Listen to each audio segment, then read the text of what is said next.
Alright, we have a hell of a news story today. It's the sort of thing that does actually go on in the world. It's going to be happening more and more, and you guys need to be aware of this because it's impacting gaming. This is literally something that is expected to come to League of Legends. Now, okay, not in the Western version, but we gotta get into this because if this technology is being made, I mean, who knows where else it could be rolled out to.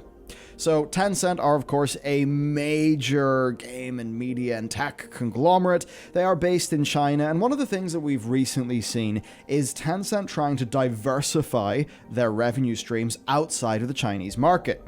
And one of the reasons why is pretty well illustrated by this story, that despite the Chinese games industry being bloody humongous, it's also volatile.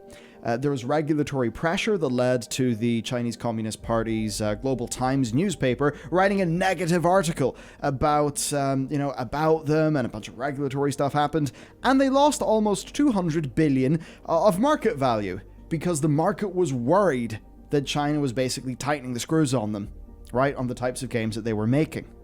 So they're getting a bit worried about how viable the Chinese market is because the party could just change its thoughts and things. And that's why we're seeing Tencent, or one of the reasons, go so much into the West. I mean, recently we saw they have a new studio with David Kim, who is an ex-Blizzard employee. They have Lightspeed LA and many, many other ventures, and of course, many investments. For an example, they wholly own Riot Games.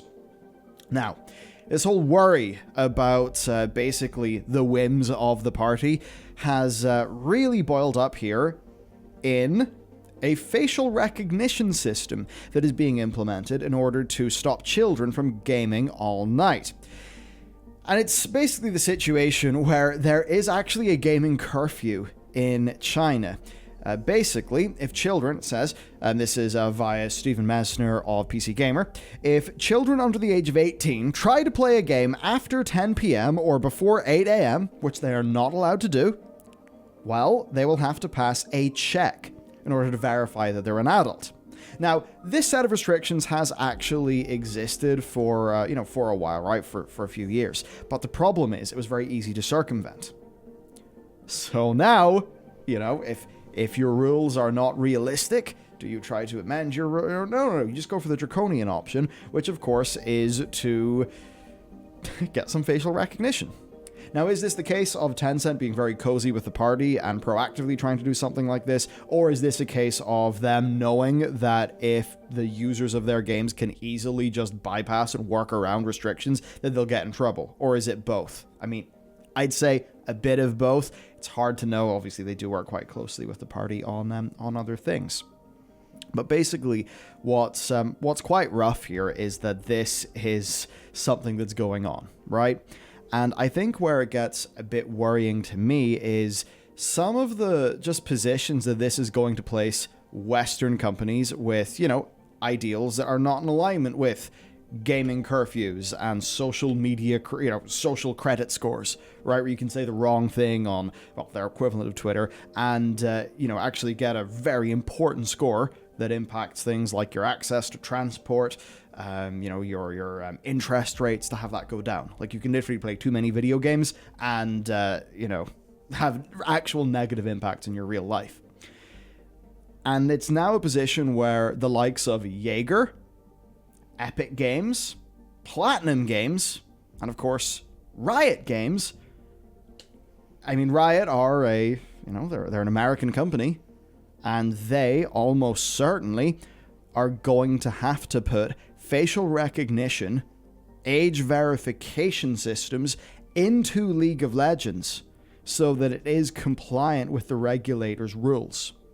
And this is the whole thing that we see. We see companies like Apple. Of course, you've seen Apple advertisements, right? What is it all about? Privacy. And funny enough, as soon as they enter the Chinese market, things do start to change a little bit. So this is something that is basically going on in gaming. And because Tencent has got a major stake in so many of the companies that we know, this is something that Western devs are almost certainly going to have to implement. And I think that absolutely sucks. I think that is sad. And I think this is worth bringing up because, of course, we all remember stories like, say, with Devotion, You know, that was a game made by developers in the independent country of Taiwan. And of course, they got in a great deal of trouble with Chinese Steam users. And of course, the party and all of that stuff, which led, of course, to Devotion having even issues in the West. So this is just the sort of thing where, yeah, is this going to affect you right now? No. But we're citizens of the world, and I think we have to be aware of what is going on. We've got to call the bullshit out where we see it, and frankly, if you support a company who, because of pressure from Tencent, maybe because Tencent owns them, end up having to do stuff like this, well, you're in an interesting moral position. Hello, Matt. Hello, how's it going? Time to talk about interesting moral positions. Yeah, so like to play, I'm not going to actually literally play devil's advocate, but there is a stance taken here where you can see this as being the thin edge, the thin end of a wedge, where it is very obvious, like, okay, well, we want to stop kids from playing games at 4 a.m. Oh, well, we haven't been successful with our other measures, so we'll go with facial recognition. And, you know, Apple phones all have, like, Face ID, and people don't really mind that, generally speaking. Especially because, you know, Apple have some sort of vague hint at privacy going on there. Yeah, the privacy is excellent, and it's, opt-in. And also, all, like, local on-device with no network bullshit happening. Yeah, so this is almost certainly going to be phoning home, right? Yeah, so you can see how, like, that little seed, they're combining all these little seeds that actually exist, and then they're going, okay, well, now we can integrate this into our games. Parents will go, well, you know, if it keeps little Timmy, which is a very Chinese name, as you know, if this keeps little Timmy from playing Arena of Valor or Honor of Kings at like 4 a.m., you know what harm can it do? But then, you know, you track forward and that's everyone suddenly going, oh yeah, facial recognition for everything. Sure, why not? No problem. But it's the idea that it's connected to these games. It's connected to the party, obviously, is where the real problem comes in. Yeah. So it's... Now, the facial recognition thing is not something mandated by the party. This is like Tencent seeing that the regulations, that the restrictions are not being adhered to and are very easy to circumvent on their own platforms. And this is Tencent, I guess, trying to work out a solution where they do not get slammed. Because as we saw with, you know, that time where they had that 200 billion market cap loss, the party didn't really care that they were the Tencent are actually pretty close, and, you know, all of that stuff. They're like, no, can't do that. They got in big trouble. And at the end of the day, it's like, what are Tencent? Big conglomerate. What do they want to do? Earn money. So, in a way, a lot of the same shit that we would apply to a big American company doing scummy things also does apply here. It's just that they're working with this very, very, very draconian regime, but they still want to make money around that regime's rules because, I mean, goddamn, there's so many, you know, such a large economy, so many people, such a, you know, growing middle class, all of that stuff. Yeah, it's like they're beholden to what the actual rules of their country are. So they're going to play within those rules as best as they can. And obviously you see them investing over in the West to try to avoid dealing with, like, having to actually abide by those rules because they'll make so much more free money here. Not to say there's more money in the Western market than the Chinese market, but, you know, they'll have access to it in a more free capacity. But but the problem kind of is then, if this looks to be vaguely successful over in China, especially for, like, politicians in the West, I mean, how long will it take before you can see something like this kind of being a good idea to politicians in the West? Especially if, you know, if it's framed through, it's Apple facial recognition, etc. Especially if we look at, like, the loot box law stuff. Trying to think of if there would be a good way to use this. I mean, in any way that phones home to some sort of big database, absolutely never. Now we remember from there's the UK Digital Ministry of Sports and Culture, because, you know, sports and culture also does include video games. Them talking about the loot box addiction and stuff. And there were some times within them speaking that you just got these little whiffs of, it was that thing, we kept on telling people, just because these politicians don't like loot boxes does not mean you should like those politicians. I think it was Josh Hawley was one of the US politicians that people were really just kind of circle jerking over, and I'm fairly sure that after that he did some, like, you know, let's just say he had some opinions that a bunch of the people who liked him for not liking loot boxes in many cases would have disagreed with, and that just goes to show what our politicians, you know, in many cases they're just absolute fucking mercenaries, right? So I would really worry about people who don't know games thinking, oh, Face ID is great for unlocking my phone. That's really useful. We can we can save the kids via this, and we'll look great to the voters. If I was to take anything up on that, I would say that if you were Apple and you had some sort of Face ID based parental control system that is 100%, always on device, never phoning home, where that can be set up by the parent as a way to provide those restrictions so that a kid can't just know the password or something. Maybe you could say that something like that could work, but that's fundamentally different to what's going on here, because that would just be giving parents tools to raise their children rather than helping the party raise people's children. Yeah, this is Tencent doing what the party want them to do because it's like convenient for them to earn the money. Yeah. Which is, you kind of look at it and go, sort of, what are they going to do? But also, it's just the case where all of these incentives point towards bad shit going on. Yeah. Yeah, and I mean, so it's this with Tencent, but of course, NetEase are almost certainly going to be in a similar feeling position. Yeah, I mean, if Tencent do this, everyone else in China is going to be pushed to do it. The facial recognition tech. I'm trying to work out which operator it is that actually does the facial recognition tech that is used for, like the big social credit score system over there. I don't know if it's Tencent, but, there's just some worrying thoughts going on there. It's the sort of thing, is this really directly applicable to the vast majority of our viewers right now? Absolutely not. But should we be aware that things like this are going on? Yes. And should we look at the companies Platinum Games. Now, I know you like Platinum Games. They did do Nier Automata, one of the probably greatest, not the most, not perfect in all categories, but certainly one of the greatest games in a very, very, very long time, maybe ever, because of what it was doing. Mm-hmm. And I know the Platinum's maybe fallen a little bit out of your graces because of some interesting things that because of all of their video games. But what happens when Platinum have to do this, and how do you feel, right? You want to enjoy Nier Automata, but you kind of looking like, wow, Platinum have implemented a completely draconian feeling facial recognition thing in order to, play nice with a pretty evil regime. Yeah, it's like in certain realms of the market, they have to play to their masters in that market, which, in the West is largely the consumer and some really big antitrust practices and stuff like that.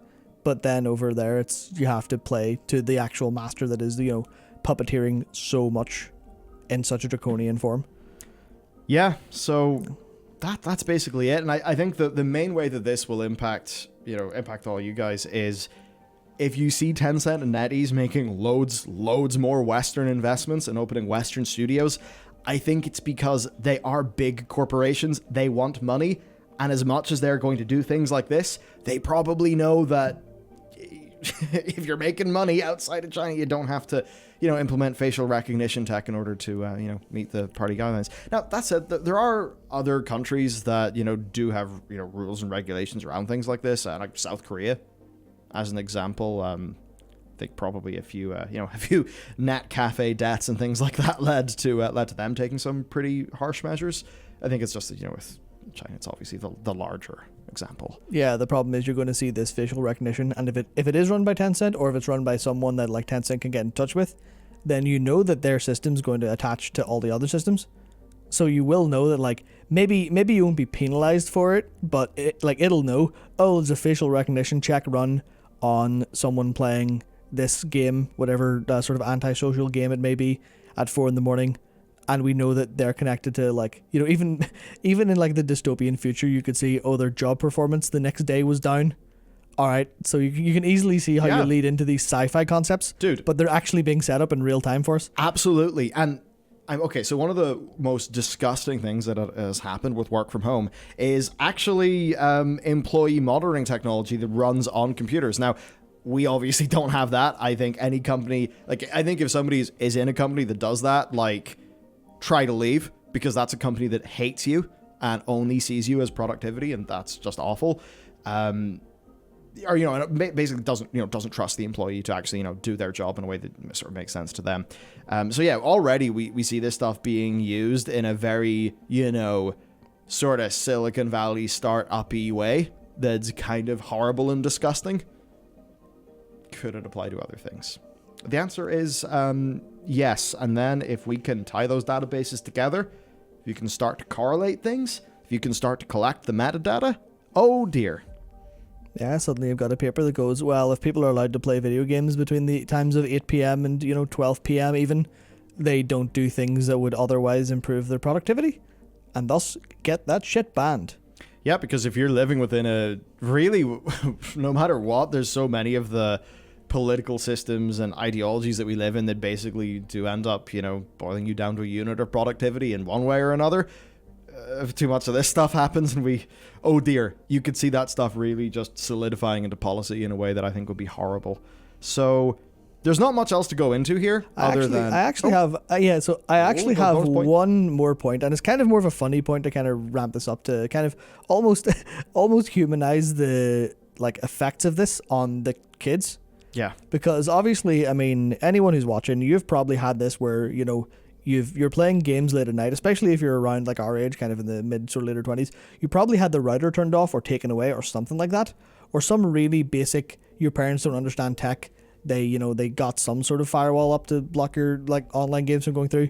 But then you you improvised, you adapted, you overcame. You learned how to actually get past that, because all of those restrictions were kind of low level, low effort. If your console's taken away, you go to your friend's house, pretend you're going somewhere else, play a game. You can kind of do that stuff, especially when it comes to internet. But when it comes to this, it is straight up the government is so advanced, and Tencent will be so advanced that there's no getting around this. There is ostensibly, unless you do some really, really good stuff. I mean, even unless you're playing on private servers for any of these games, there's no way you will be able to overcome these restrictions. Yeah. There's just no way. Which kind of means it's you can if you try to compare them to stuff that we had to deal with, this is way, way, way next level. Yeah, so it'll be very depressing, or it will breed next-gen incredible hacker children. Maybe it will. Maybe it'll breed people who never got the chance to waste 3-4 in the morning away when they're 15 or 16 playing games. Well, that's a terrifying concept to end on.